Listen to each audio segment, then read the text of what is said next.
Nothing changes instantaneously. In a gradually heating bathtub, you'd be boiled to death before you knew it. Our Father, who art in heaven. Seriously? What the actual fuck? Gilead doesn't care about children. Gilead cares about power.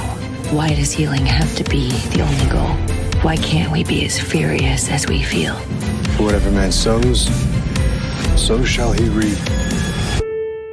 Welcome to Above the Garage. Hi, friends. Today we're going to dig into Margaret Atwood's sequel to The Handmaid's Tale, which is entitled The Testaments. Like our last episode, this one was actually recorded back in May, though I don't think we cover any current events, so that shouldn't matter. What does matter is we talked far too long, so we're going to split this episode into 2 episodes, with part 2 coming out 2 weeks from today. The first episode will mostly discuss the synopsis of The Testaments, while part 2 will discuss it in greater detail as it relates to the television series, but we do that throughout part 1 as well. I also wanted to give you a heads up that in a minute, Kate from May is going to straight up lie to you and tell you I'll be calling Agnes Hannah throughout the episode and then immediately proceed to call her Agnes like 50 times in a row. So please just remember that Hannah is Agnes and Agnes is Hannah. And also Mrs. Mackenzie, her first name is Tabitha, and I use that a lot. So anyway, let's do our round of introductions and then dive in. Hi, I'm Megan. Hi, I'm Raquel. And I'm Kate. So we've actually gotten quite a few DMs from listeners over the past year asking us to do an episode on the Testaments. It took us a little while, but here we are. Some of the requests have been for the entire plot line of the Testaments. Some people haven't read the book, and I get that. Some people aren't big readers, so we're happy to do that. Other requests for thoughts on how the show will present the book, how it works into everyone's present time Handmaid's Tale journeys. So we're just going to wing it and do a little mix of all of that. Obviously, I cannot begin to do the book justice. It's written by Margaret Atwood, after all, legend. But we'll summarize the major plot points and then have a discussion on various similarities or differences in the story setup of the show versus the Testaments as of now. So here we go. First of all, if you don't know what happens in this book, like maybe keep it that way. Don't listen to the rest of the episode if you don't want to be spoiled for what happens in the Testaments, because obviously like major outcomes for the characters that you know and love from The Handmaid's Tale are going to be immediately spoiled in 10 seconds. So turn this off if you want to be surprised by the show as you go. Margaret Atwood stated that she began writing the Testaments in the fall of 2016, which obviously makes sense for a political landscape of America at that time. And also, it's the year the show began filming. Obviously, people have been asking Margaret Atwood what became of June for decades at that point. But only in 2016, as she witnessed the world look like it was moving towards authoritarian regimes, was she inspired to explore that tale again. Not exactly for June, though, but because, as she stated, she wanted to explore, at least in fiction, a turning in the other direction, a veering toward freedom, not away from it. Do totalitarianisms collapse from within once they've become corrupt and have failed to deliver a golden future? Do they collapse through civil war or through invasion from without, or through resistance to them on the part of their citizens, or through power struggles among their elites? There are no universal fail-safe recipes, though some or all of these factors may play a part. Later in that same essay, she talks a little bit about the filming. The majority writing time of the book stretched from 2016 to 2019. The story unfolded as reality changed around me, and it also unfolded as the television series rolled out. Season 1 began in April 2017 when I was perhaps a quarter of the way through my writing. Season 2 launched in 2018 and Season 3 in 2019.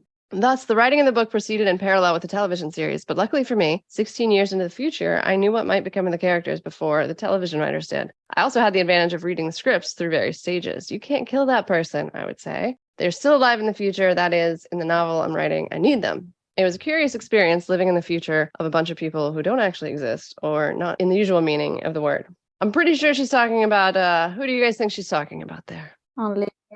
I think the 6 that make it onto the statue, or the 5, right? Mm-hmm. Well, the 6. I was really just assuming Aunt Lydia. She clearly, I feel like this book is also like the highest compliment that could possibly be paid to Anne Dowd. Oh, yeah. For her to have wrote a book about her character. The entire sequel to Handmaid's Tale, yeah. Obviously from her love of the way that Anne Dowd plays Aunt Lydia. And I look forward to seeing this play out on the screen as well, because Anne Dowd is amazing. But let's get into the plot so everybody is on the same page. So the Testaments is told from 3 different perspectives. The first is Aunt Lydia, who has continued in her current job with great success over the past 16 years until she's reached nearly legendary status. There's even an enormous statue of her at Ardua Hall that people actually leave offerings at. The other 2 characters are June's daughters, Hannah, who of course goes by Agnes and Gilead, and Nicole, who now goes by Daisy. Hannah and Nicole are telling their story through testimonies, and Lydia is telling hers through a journal that she's writing to the reader. After much discussion, we have decided to call Agnes Hannah throughout this episode because that's what all the watchers of the show know her as. We actually did a poll on Instagram, you guys remember, to see like who knew what the outcome of the Testaments, because I'm really curious. So it was like, I think what, like 20% didn't, 23% or something did not know the outcome. Right. And I'm like so curious in the greater world, which obviously we can't really access that information, but are the majority of fans of this show going to be like completely shocked at what does or does not happen, I think so. you know, in season 6 of The Handmaid's Tale? I think they will. I think a lot of people are going to be disappointed that Hannah does not get out Yeah. in such a long time. So that's the biggest thing, right? Yeah. And it's like, we take it for granted. We've known for so long. You know, we all obviously picked up this book the moment that we could, and we've known forever, and it's just baked into our expectations. But for both casual watchers or people that really like it and don't want it to be spoiled, it's like, how are they going to react to Gilligan not getting off the island, you know? Because we think he's going to get off the island 6 years later. Yeah, I'm really intrigued. I would really love to know the makeup, the percentages between the people that know the ending or the people that know specifically about Hannah not getting out and the people Not just our fans, literally the show fans. that don't. Yeah, of like the whole show, because that's a lot to disappoint those people if it's a large majority or if it's any large percentage. By the comments on like the social media, it's a large portion that does not know. But don't know. That's true. A lot of people say things. But to be fair, those are the same fans that will be like, oh, when is season 6 coming? Like 2 days after season 5 is ended. It's like, yeah. I don't know. We're getting a lot of it too now, like during the writer's strike. And I'm like, come on, guys, keep your fingers on the pulse of the entertainment industry. Not soon. All right, proceeding. So unfortunately, June does not succeed in extracting Hannah from Gilead, as we've so desperately hoped before this book came out anyway. And in the Testaments, we see Hannah's life from a few different time frames in the book. The first part is actually a little bit younger than she is currently on the show. The first section of information about Hannah's life in the book is before she started puberty, though she's already dreading eventual marriage. But for this part of the story, she has a loving mother, a mother who's never told her the truth of her real mom, though. How old do you guys think Hannah is for that? Like 8-ish? Kind of like the first part with Tabitha telling her the story. 7, 6 to 8, I would say. She's young. Yeah. And her memory's already fading. Right. Well, she doesn't remember at all. So yeah. So Tabitha, Mrs. Mackenzie, tells her the tale of how she got her, but it's a little different than the story that we know. Mm-hmm. She's told her that Tabitha ran through the woods to a castle and traded her magic ring to save one of the many children inside, choosing Agnes to be that child. So Agnes has no memory of her mom at all, unlike in the show. But unfortunately, Agnes's loving childhood is cut short when Mrs. Mackenzie gets very sick. And by the time Agnes understands that she's dying after hearing it from girls at school, Mrs. Mackenzie dies only 2 days later. It takes her father no time at all to remarry a wicked stepmother named Paula, who inevitably hates Agnes and treats her accordingly. And her father, Commander Mackenzie, doesn't care about her any longer either, which I can totally buy after we met Commander Mackenzie in season 5, don't you think? Yeah. Yeah. Real jerk. And then like at Hannah's school, I don't know if you guys felt the same way, but it almost felt like a miniature like of the wives, because there's a hierarchy. Yeah, totally. exactly. Not a lot of genuine friends, but as close as it comes would be her friend Becca, who's at least pretty consistent, even though, you know, she'll grow cold to her when the other girls do. She sticks around. Mm-hmm. And then at home, Hannah has a few loving Marthas, but the loss of her mom at that young age turns her life pretty shitty pretty fast. Mm-hmm. And then the next time frame for Hannah's story is around the time frame of Hannah in the current show. What do you guys think? What is she in the current show? Like 12? Yeah, she's 12. They say she's 12. 12. So 2 years later, around now. So she was 5 when she was kidnapped, and then 7 years later, she must be 12, yeah. Right. Yeah. So around the age of 14 in the Testaments book, Hannah's told by a friend at school that Tabitha wasn't even her real mom, that Mrs. Mackenzie wasn't even her real mom. This information ultimately probably came from stepmom Paula in an attempt to hurt her, and it succeeds. She feels like she's lost her identity. And to add insult to injury, she's told that her biological mom was a handmaid, who all the girls at school call sluts. And then finally, she's told the real story of June running through the woods trying to escape with her. Right. But she's just kind of lost her identity too at this point, right? I mean, I feel like that they were brainwashing her from the beginning. She did have a memory of her mom going through the woods, and that's why Tabitha hijacked her memories and turned it into, oh, it was me, and we were running from the bad evil people. Witch or whatever. The evil witches. So like, I'm sure when she was little, she was talking about that memory, and they found a way to like gaslight her. No, that wasn't anybody. That was me. Right. She remembers running through the woods. So yeah. Right. But she does mention, she says that at one point in the book, she said like she wasn't completely lying to her. There was a wood and there was her real mum. Yeah. But it just wasn't Mrs. Mackenzie. And I think like there's the bit when she knows that Mrs. Mackenzie is dying, but she doesn't want to know about it. Like there's that bit in the book when she's like, everybody knows that she's ill and she keeps, not being able to like get out of bed and stuff like that. But she kind of, I think she gets that sort of like as a mechanism of coping with all of the trauma that she's had in the past, that she doesn't want to see things that are there. Right. Accept it.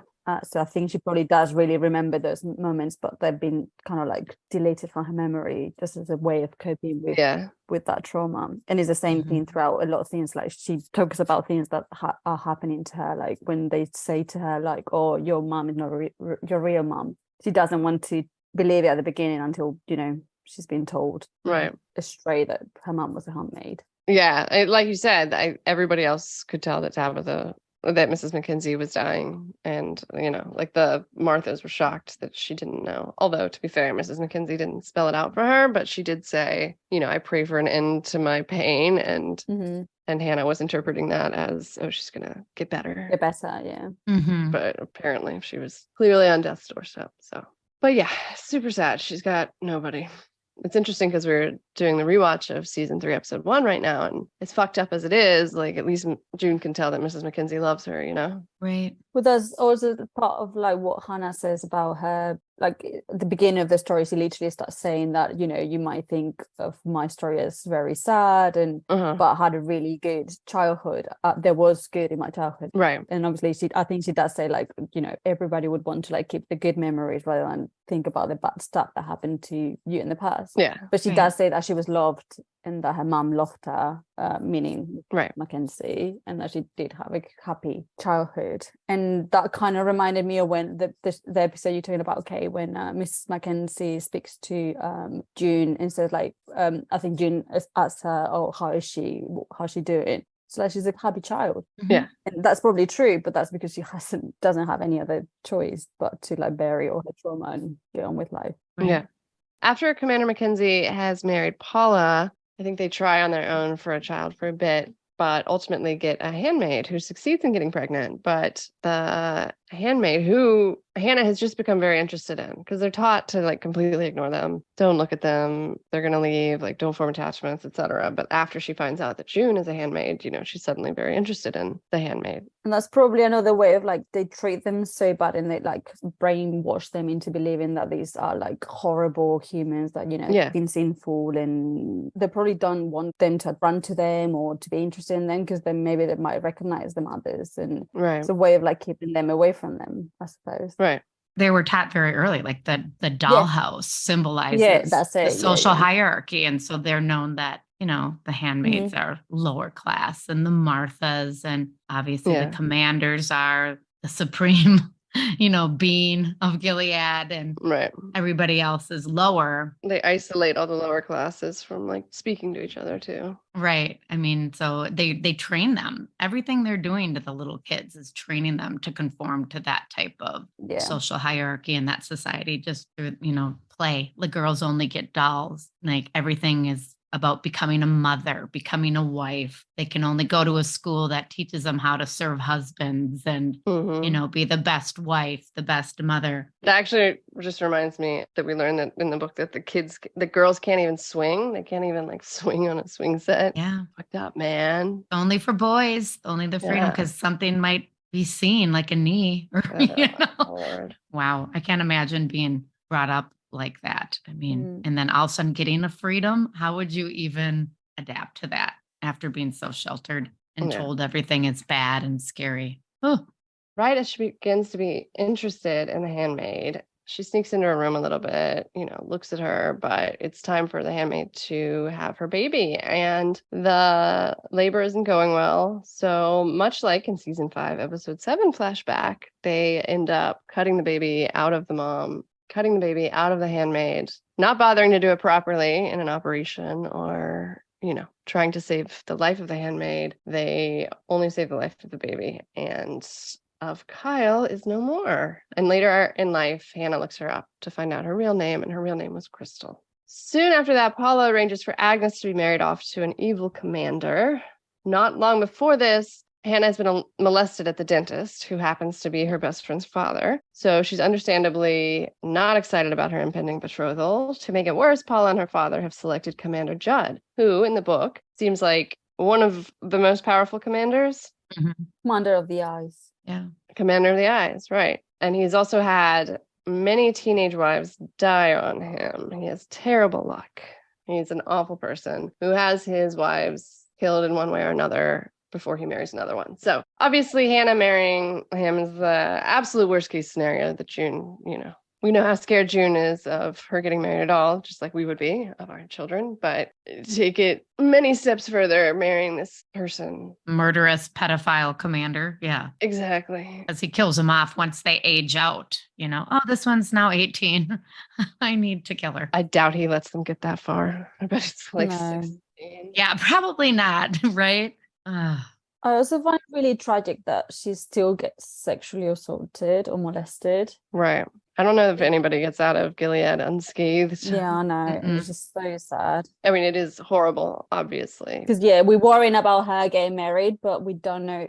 I don't know if they're going to put that in the show. Yeah, she could be molested already. I bet they will put that in the show. But it'd be really, really, really sad. Yeah, exactly. Like, she's running out of time. No, I think it's a bit too much, isn't it? I think it shapes her, though. Like, it really is. Oh, God, yeah. And that incident is worse also. I mean, it's bad as can be, really, but she thinks that Paula sent her there purposefully and told like the Martha not to go, because usually the Martha goes with her to protect her. I also blame this on the Martha, though, because when she gets home, the Marthas are all obsessing over the pregnant handmaid and they're like distracted from Hannah. Oh, God, yeah. I don't think any of the Marthas she has in the house really care for her or anybody. They're not to the degree that they need. And so when she gets home, one of the handmaids is like, and she doesn't say anything, but she can just tell that she's like, very off. And she's like, oh, I should have gone with you. I'm like, what? If you really knew that and you didn't go with her, you didn't take the time to go with her, like, fuck that. Well, she thinks Paula purposely sent her there. Like she knew. She's like, this is why she didn't go with me this time, the bitch,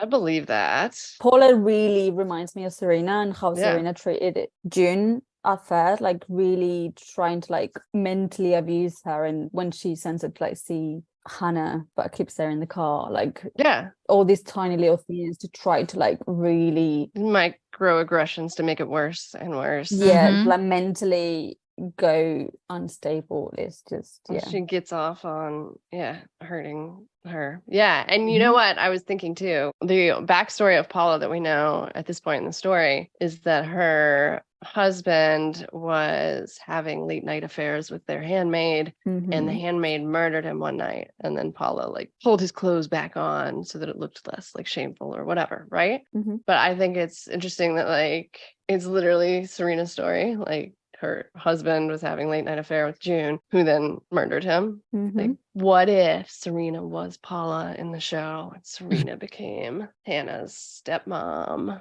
Oh, that would be terrible. Well, that would be interesting, but also I'm just done with Serena, so bye. It would be terrible for sure. Just like mine, Serena, mistreating June so much and then having like getting to do the same for Hannah, that'd be just a bit too much for me. Oh no, too much. No. They're not going to do that. They won't. I don't think they would ever quite go back to the level of Serena abusing a child like the way that she did June, like you pointed out. But after reading the way Paula treats Hannah in the book, like, and how much it kind of like parallels with the way Serena treated June, I feel like you wouldn't want anybody to team up with somebody that's done that to you. And now this show is kind of like trying to go that route with June and Serena. Like, it was just another reminder of like, no, Serena's, is so hateful and so horrible. Right. Just done. There is behavior that's so far beyond. Right. I just had another comment about Commander Jude and the fact that they mentioned that he's had a few very young wives, and then he also had some handmaids, but he's still not managed to impregnate any of them because he's clearly infertile. I noticed that as well. Yeah. And it just reminded me of Lawrence's quote about Gilead is not about the children. That's right. This is not about even remotely. They don't want him to have children because otherwise they wouldn't keep. Yeah. One of his wives died. One of his teenage wives died by having a 2-headed baby stuck in her birth canal. Yeah. I had forgotten that part of the book, but I think right at the end, because I kind of went through that. it went somewhere. Yeah. Right at the end, yeah. It's when she's like reading the files. But yeah, that's another thing in this book too, the unbabies. We're reminded of the unbabies again that don't really exist in the show, which I'm okay with. The juvenile cancer is on the rise, yeah. Yeah. Anyway, as Hannah's marriage is approaching, her friend, Becca, we discussed briefly earlier, is so upset at her impending marriage that she attempts suicide by cutting her wrists. And they're like shocked at the degree at which she is like horrified at the male appendage, I think they call it, or something to that effect. But like to like a whole different degree from like all other girls. It's just like repulsed, like, and fully willing to die in exchange for not seeing them anymore. So they agree to train her as an aunt. And not shockingly, it turns out later that her father, the dentist, has also been abusing her since she was 4 years old. And side note, delightfully, Aunt Lydia arranges for him to be salvaged with the help of Elizabeth. So she is doing some small acts of revenge as she goes, while Aunt Lydia is actually playing the long game very well. So with Becca off at Ardua Hall in training, Agnes is all alone as the date of her marriage creeps closer. Only days before her ceremony, she gets a visit by the legend herself, Aunt Lydia, entirely out of the blue. Aunt Lydia suggests that maybe if a young girl were to have a higher calling, and suggests telling Aunt Esty about it, she could be taken in by the aunts to train. She's just got to get to Aunt Esty of her own accord. It can't be a suggestion by Aunt Lydia. So, by the way, who do you think, and Hannah even says, she wonders if one of her Marthas spoke to her, had spoken to Aunt Lydia. Yeah. But I kind of hope it's not that. I kind of hope it's either just Aunt Lydia or somebody else that cares about. I think because she knows what's going on with Commander Judd. Right. Judd. Yeah. So I think she's probably just. Right. Like when Hannah came across her desk for that. Looking up for the person. Yeah. I'm wondering if she remembers June. And then maybe she's trying to, or maybe it's because she wants the connection between Nicole, and obviously it's just right. She has this whole plan going on. So I don't know. She's clearly looking out for her, I think. Yeah, I feel like she is in contact somehow with like June. I mean, just with how the whole story goes. Yeah, I feel like I don't think we have any evidence of that, but it just feels. I know what you mean. It just feels. It just feels like otherwise it's so just. Really coincidental, like big coincidence how it all goes. So I think we just don't see the behind the scenes, unfortunately. Yeah, but although I just realized that this time frame though does not line up with Nicole's. Like I don't think Aunt Lydia has any idea yet that she's going to plant, that she's going to use baby Nicole to get the information out. I'm just hoping, like I'm wanting Aunt Lydia to be watching out for June's daughter, See, that's what I'm thinking, yeah. I think she is, I feel. But it's possible she would never have noticed if it hadn't been that it was Judd that she was going to be married to, and she came across her desk and she was like, oh, shit, I should stop that, right? Because it goes through the effort of like actually blackmailing Paula as well. So I don't think she would have done that for anybody. Yeah. So I do hope it's just because it is June's daughter. Yeah. For June. Yeah. So Agnes tricks her guardian and gets him to take her to her old school, saying that she wants to thank her teacher for all she's done. And Aunt Esty is there, even though it's after hours, presumably waiting for her. And Hannah throws herself at Aunt Estie's mercy, crying about the monster they wanted to marry. And Estie listens, and at the end of all that, she's like, did you also maybe have a calling of some sort? Because Hannah immediately forgot the words that she was supposed to tell her that Aunt Lydia told her. She's like, oh, yes, I definitely had a calling to God. And Estie asks if she wants to go to her house with Estie and Lydia to talk to her parents. And Agnes is like, nope. She knows her evil stepmom will trap her somehow. It really did feel like Cinderella to me. I've been thinking about fairy tales a lot with regard to the evil stepmom. It's just really interesting that the aunts know that as well, so they're all expecting that to happen, and they're like, no, that's a fair point. Let's not. Yeah. Probably shouldn't go home. Yeah, we shouldn't stay in the school either. Exactly. Because they probably would come and pick you up from here too. So. Like, Jesus, you really, I know. You're right. But yeah, so they take her to Ardua Hall for safekeeping because men can't go there. So they, like you're saying, they really suspect that Paula and Commander Mackenzie and Commander Judd will probably try very hard to get Hannah back. And Paula does come to Ardua Hall, because women are allowed there, to try to get Hannah to come back and go through with the marriage, and even threatens her that Commander Mackenzie won't sign the release. But Aunt Lydia comes out then and has a quiet word with Paula that makes her go white. Later, we learn that Lydia has evidence that Commander Mackenzie and Paula were having an affair before Tabitha died, and Paula killed her husband and framed her handmaid so that she could marry Commander Mackenzie. And Hannah briefly wonders, too, if she could have had something to do with killing her mom, Mrs. Mackenzie, which I also do not put above her. Lots of people here are like rat poisoning people and things. Right, slowly poisoning. Yeah, I can see that, because she was... the way she was described, it could work that way. I mean, she would, whether she'd gotten to it or not. Like, maybe she got lucky and Mrs. Mackenzie got actually sick, but otherwise, obviously, Paula would poison her. And so begins Hannah's training as an aunt, along with her best friend, Becca. Her story picks up again 9 years later as she's nearing going on her own Pearl journey with Becca as a final step before they become official aunts. But first, let's discuss the third character telling the story. All right. And now there's Nicole. Nicole's post-TV show, Pre-Testament's outcome, is also pretty sad for viewers of the show. Be forewarned. In the Testaments book, we learn that Nicole is now Daisy. She has no idea she's baby Nicola. She's been raised in a house with two parents named Neil and Melanie, who, unfortunately, are not Nick and June, or even Luke and Moira. They are, it seems, complete and total strangers who took Nicole in when Gilead kept making attempts on June's life and seeking to return Nicole to Gilead due to claims by Fred Waterford's relatives. Everybody that loved Nicole felt she'd be safer with strangers, and so she's raised with two nice people that run a used clothes store called the Clothes Hound. Nicole's life is literally blown up when Neil and Melanie are blown up in a car bomb, and their assistant Ada picks Daisy up at school and drops all of this mind-blowing information on her. They take her to the refuge where a nice man named Elijah that's worked with her parents is tasked with the monumental task of breaking all the news to Daisy that she's actually baby Nicole. By the way, earlier in the book, I really love when she's talking about baby Nicole and how much she hates baby Nicole because she wrote a paper on her and she got a C on it. Yeah. Like, after this whole thing is said and done, I would totally go back to that teacher and be like, in your face, bitch. Yeah. Whatever I say about baby Nicole is right. But yeah, so it's her, she believes it to be her 16th birthday, and she is informed it's not even her real birthday. She's 4 months younger than she thinks she is. She learns that Melanie and Neil are not her real parents, and that isn't like, I mean, the news obviously shocks her, but I think it's interesting when she's like, you know, she didn't really ever feel like that bond between herself and Melanie. Mm-hmm. Yeah.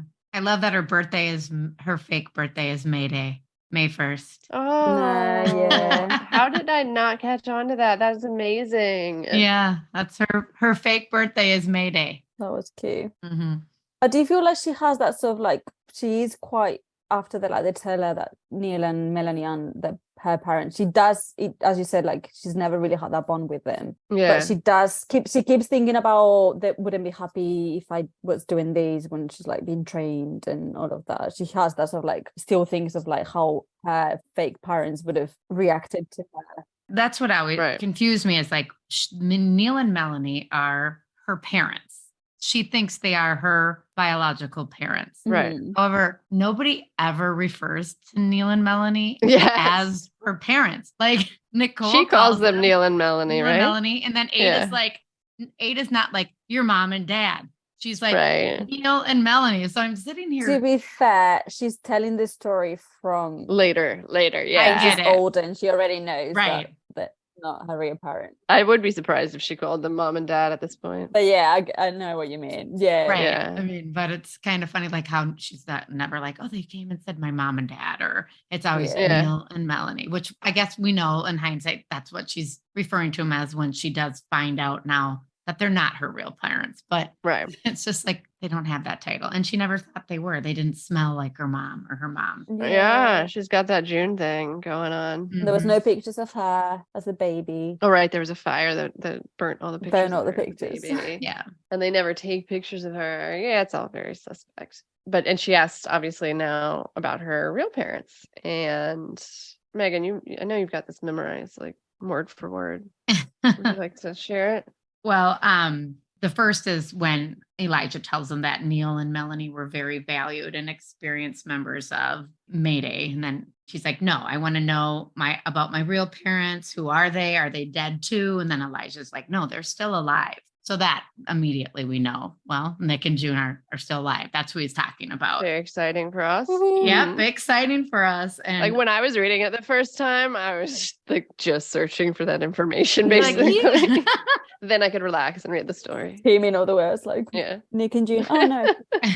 Then she goes on to say, oh, my mother was a handmaid and my father's one of those, a commander. The idea of him being a part of me, being inside my actual body, made me shiver. Luckily not, said Elijah, or at least according to your mother, though she doesn't wish to endanger your real father by saying so, as he may still be in Gilead. But Gilead is staking its claim to you via your official father. It's on those grounds they've always demanded your return, the return of baby Nicole.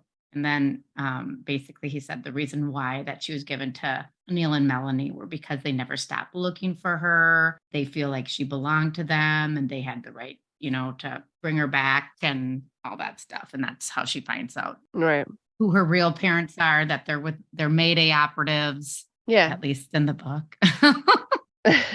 And the reason that June had to give her up is because they tried to kill her twice. Yep.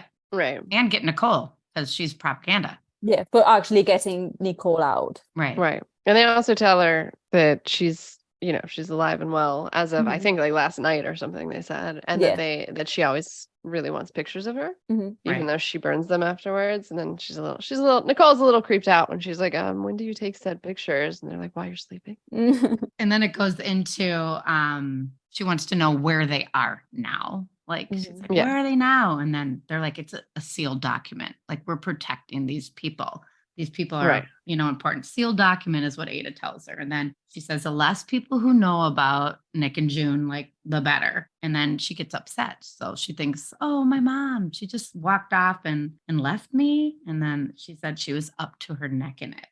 You're lucky you're alive. She's lucky too. They tried to kill her twice that we know of, and they've never forgotten how she outsmarted them about baby Nicole. Well, what about my father? She says. And then he says it's the same story, meaning that, he's also up to his neck in it. Right. Resistance. He's in so deep underground, he needs a breathing tube. Yeah. So they're both deep into Mayday. It doesn't say if they're together. He's in Gilead, she's wherever, but they won't tell because it's a sealed document. They're hiding their locations and identities. And he's not a commander. He is not a commander, yes. Yep.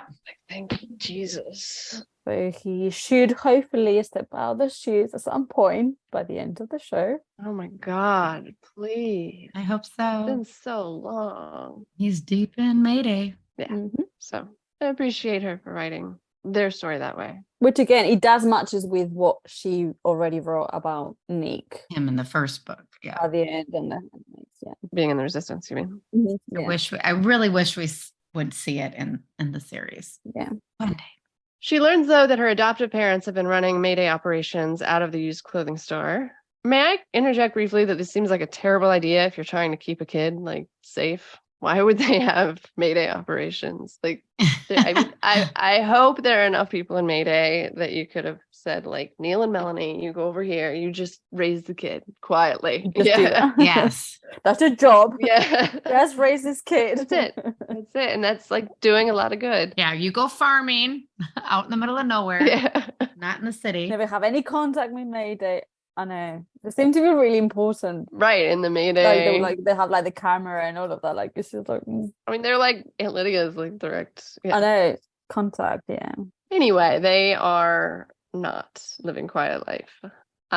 They are secretly exchanging intel with Aunt Lydia in Gilead. So they've been receiving intel from Gilead via microdots inserted into Gilead's propaganda pamphlets. Quick aside about those, Aunt Lydia's introduced a new system in Gilead whereby aunts in training go on missions to Canada to recruit girls back to Gilead with them. These aunts are called Pearl Girls while they're in Canada, and they bring these pamphlets to various places, including the Close Hound. On the topic of Aunt Lydia, it becomes clear not far into the story that it is Aunt Lydia that's been smuggling this information out of Gilead to the Close Hound. Aunt Lydia, it seems, has had a change of heart in the intervening 16 years. She's risking her life to write to us readers in a journal that will obviously get her killed if found before she dies, but her hope is to take down Gilead with the help of baby Nicole.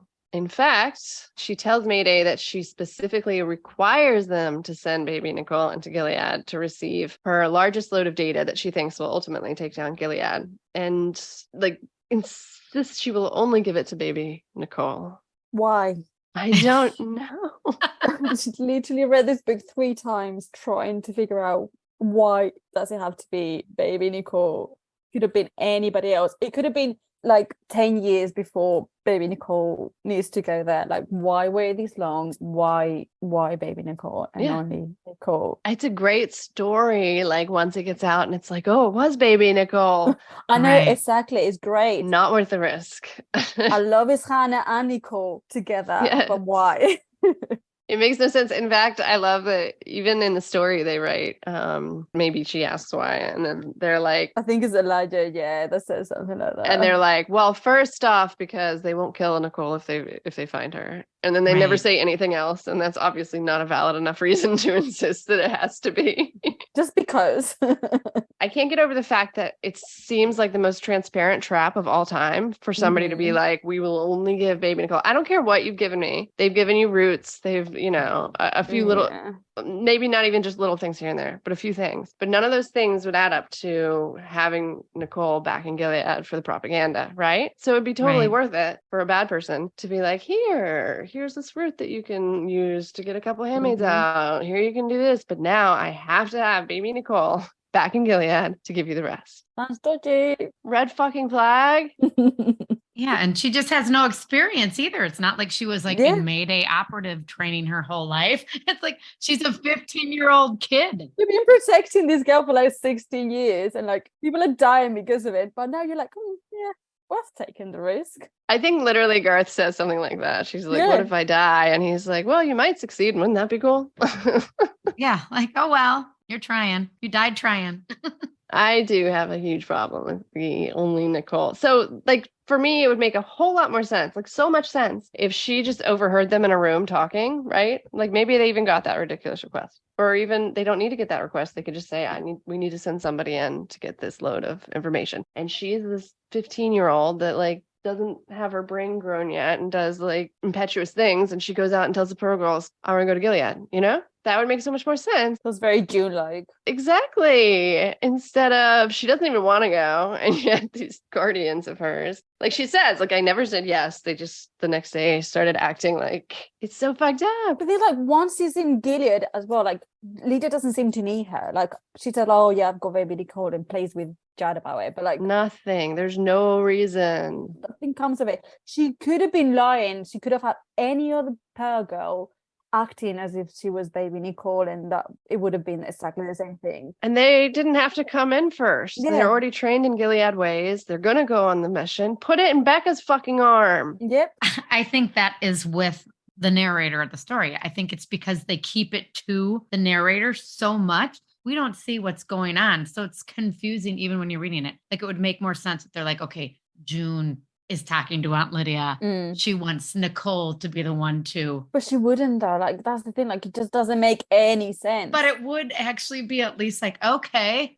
June might. Yeah, June's like, she's badass. Like Holly, Mama Holly would have loved that for her granddaughter. She gets Hannah out. You go and you get our girl. And I can see that, but we never see it. It just seems so stupid to be like, oh, we're keeping her in like under wraps so long. No one tells about her actual identity to protect her. Oh my God, I know. And Judd knows and he doesn't say. And then you're like, the second she turns 16, you're like, oh, let's send you in. I mean, I absolutely love it and how it turns out, and I love the book. Same. I know, it's same. I'm not complaining about right, that though, story. Kate. I like it's the like story. you're like, really? So like you could have had her wanting to do it.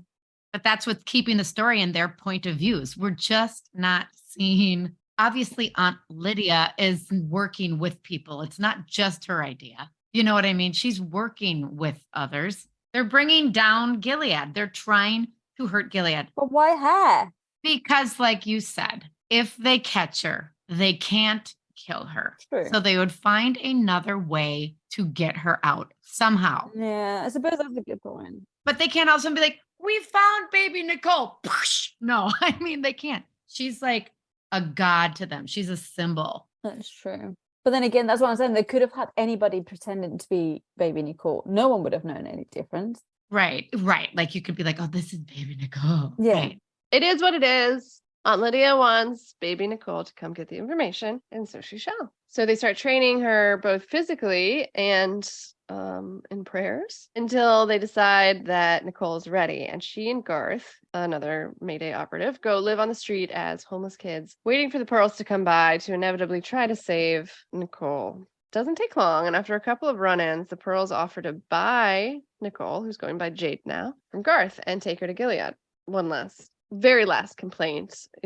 Will never not surprise me that Atwood dug such a hole about not calling Nicole Holly when the girl goes by like so many names by the end. Mm-hmm. Like both of the girls do. They're like, couldn't Jade been Holly? Come on, give us Holly. It's just, it doesn't make sense to me that like Nick and June couldn't call her Holly. But anyway, so now we have the three characters and all their timelines are lining up in present time Gilead.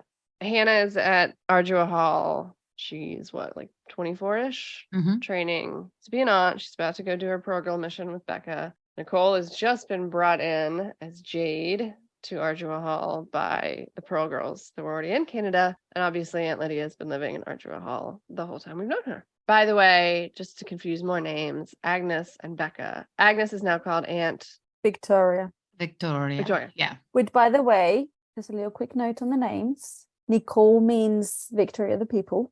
Mm-hmm. Yes. And victory means victorious in Latin. I thought that was an interesting. The two victors. That is interesting. So that's why Agnes is named Aunt Victoria. What's Aunt Immortal mean? Immortal? Well, she's supposed to be immortal. gonna die in a couple supposedly. Bless her.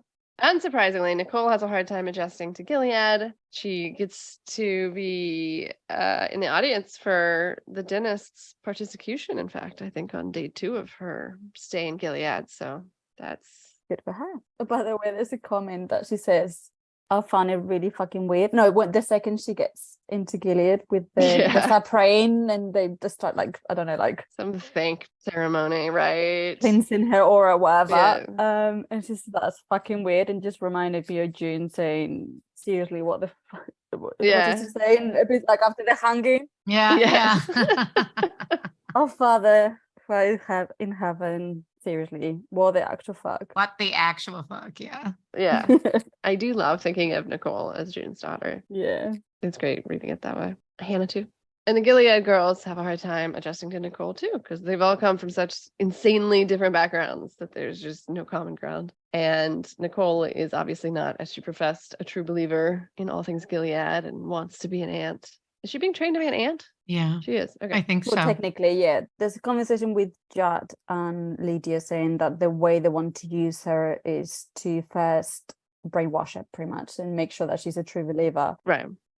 Before exposing to the world that she is baby Nicole. And they have a conversation about her not being making sure that she's a virgin. Yeah. Because otherwise she wouldn't be able to be an aunt. And they said, it would be a waste to have her as a handmaid. Gotcha. One thing that Aunt Lydia had insisted on as well for baby Nicole was she wanted her to get a tattoo in her left arm so that she could be recognized as who she was to the people that know or are allowed to know. And that tattoo said "Love God," although there's an E missing, right? It's just like LOVGOD. Mm-hmm. Anyway, Aunt Lydia cuts into the O in the middle of the tattoo and inserts the micro dot that has all of the information that's supposed to blow up Gilead into the O in her arm. And then she calls all three of the girls in to tell them the truth. That's Becca, Hannah's best friend, Hannah, and Nicole. And nobody is all that pleased. Despite always wanting a sister, Nicole is not what Hannah imagined. Actually, I think that they tell them first that like baby Nicole's in Gilead and they're like really excited because she's super adorable and it's obviously Hannah's sister. And then they're like, she's in this room. And they're like, what? Really? Her? Like, not excited. Bless her.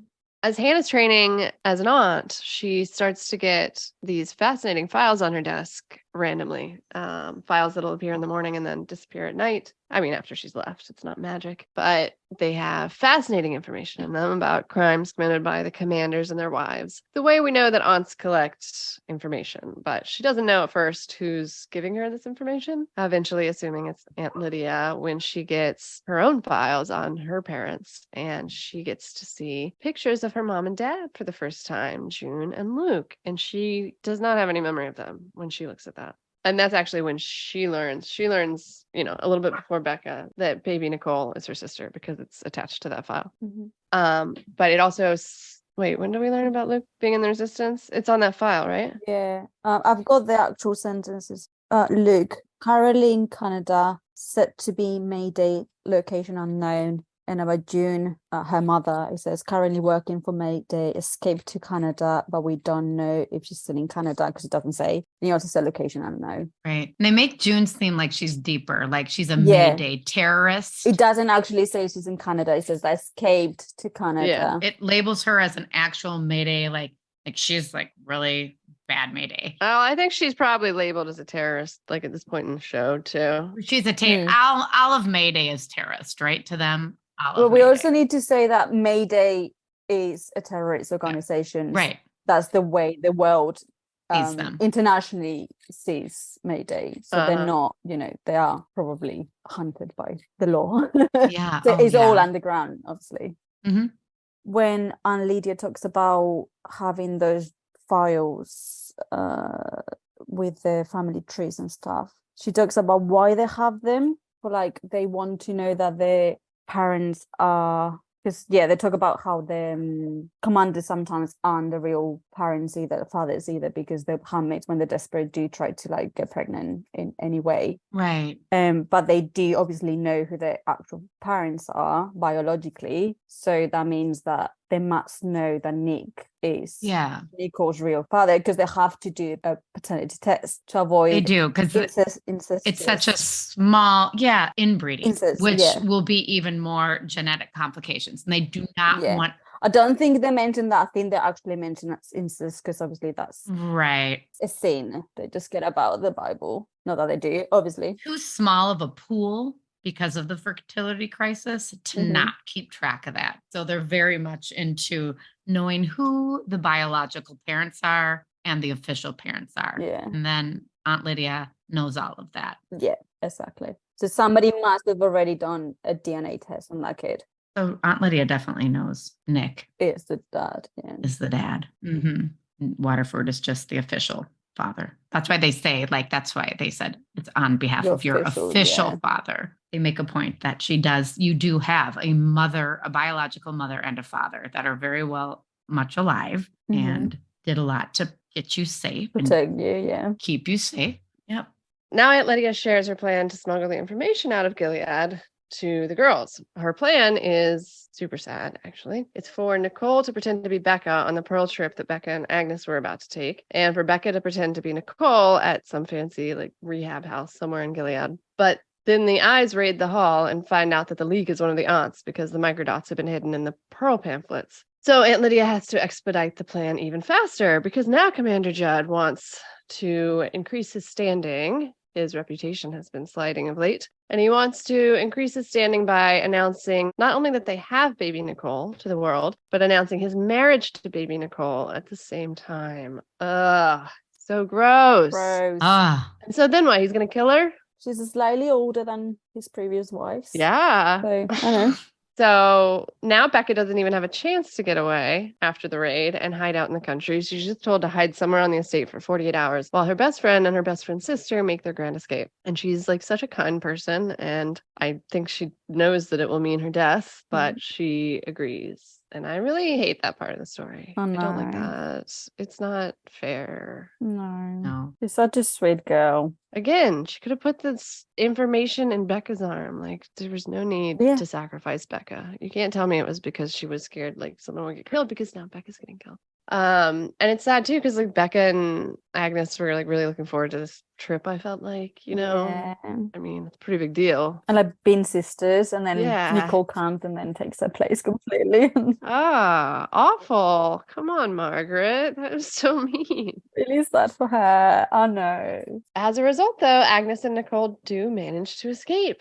Barely. Lots of men help transport them along the way, some nicer than others. One of them, I think, says specifically it's just for the money that he does this. And in the end, they have to row themselves to safety, despite Nicole nearly dying of an infection in the arm that Aunt Lydia cut open and inserted the microdot in. She's like feverish. Her arm is like swollen to the point where she can't even row with that arm. And imagine Agnes also. Like, first of all, they were supposed to be taken to the dock, but the guy on the boat says, we can't get you that far. So they put him in a rowboat, or they put him in a boat that's supposed to have an engine. The engine dies. And then they have to row their way in the ocean to shore. And can you just like imagine for 1 second Agnes's muscles? I mean, like never in her life has she ever exercised, right? No. Just crocheting.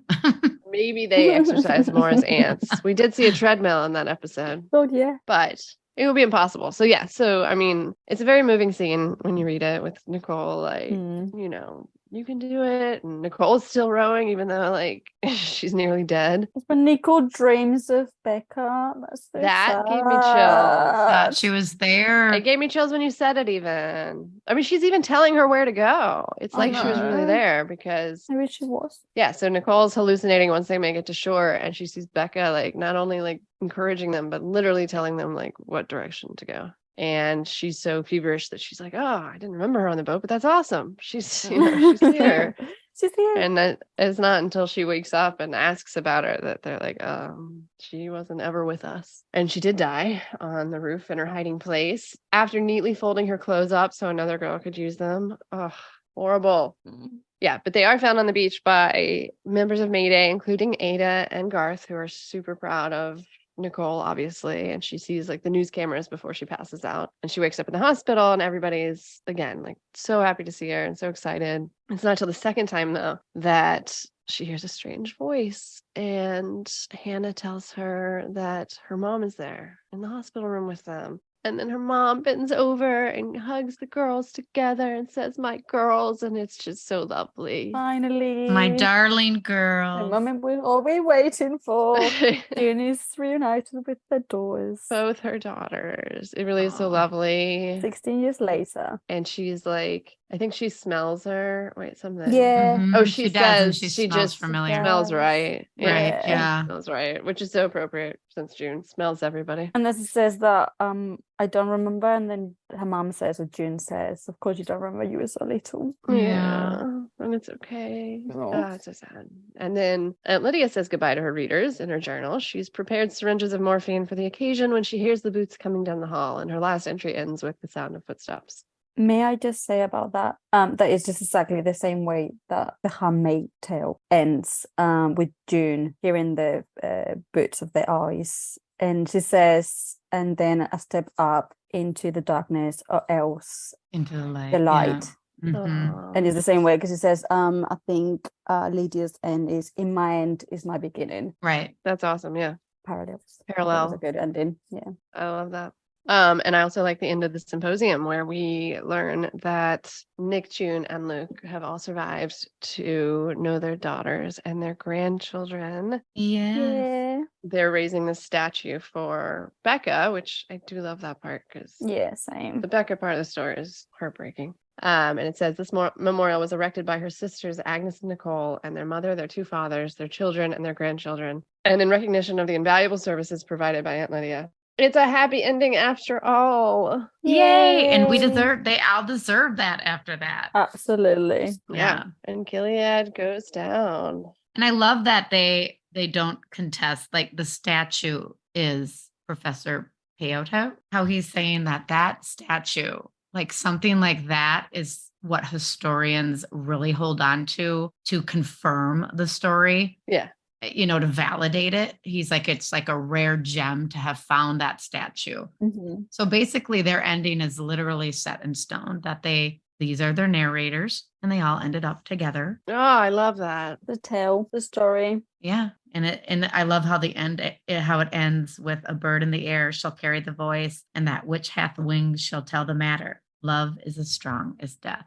Again, love is so important to June. It is a love story. It ends in love. It ends in love with everybody together. Yeah. How it should be. Okay, I think that's a wrap on part 1 of our discussion of Margaret Atwood's The Testaments. Come back in 2 weeks for part 2, and then we'll start digging into character-specific podcast discussions after that, aiming for an episode every 2 weeks as life allows. Thanks for listening.